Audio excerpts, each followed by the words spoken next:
Hi there, I'm Darcy Hargrove. I'm a realtor with Chapman Real Estate Group here in Sacramento, California.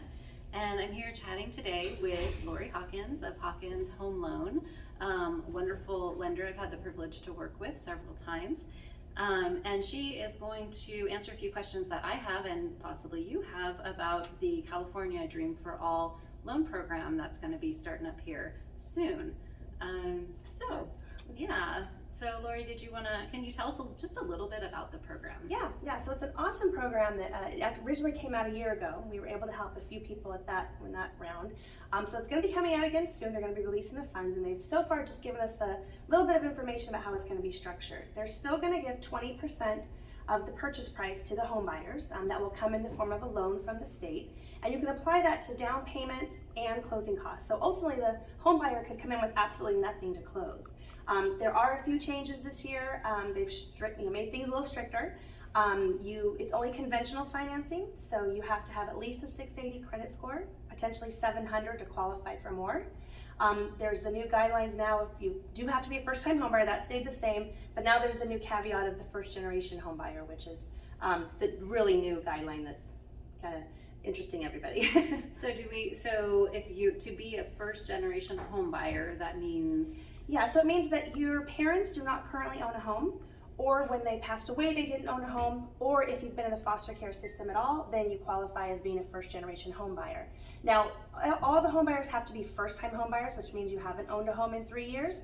The first-generation home buyer, only one person on the loan has to be that to qualify for the program. Okay.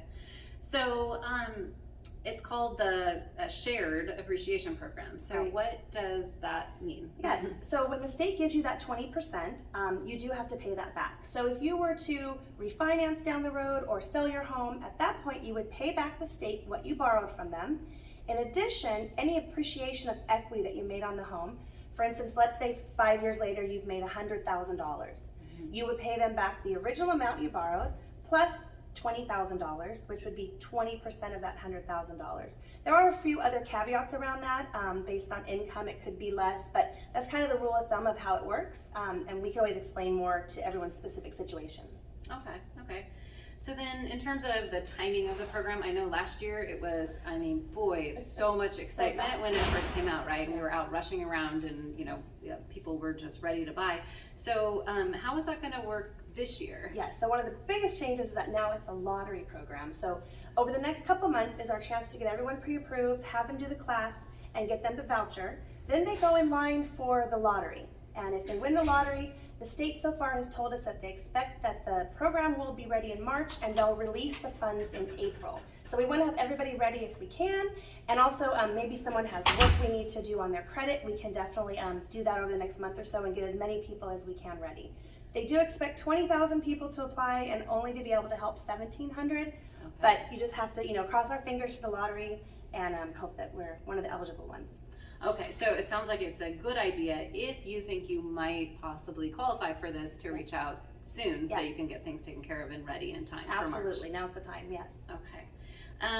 So now you said only a small number of people who apply may qualify. So are there other options for people if they don't win the lottery? Yes, absolutely. So in getting you qualified for potentially the California Dream program, there's also other CalHAFA programs with the state that you don't have to be a first-generation home buyer. There's not limited funds, so if you qualify, you can use the funds and go purchase something.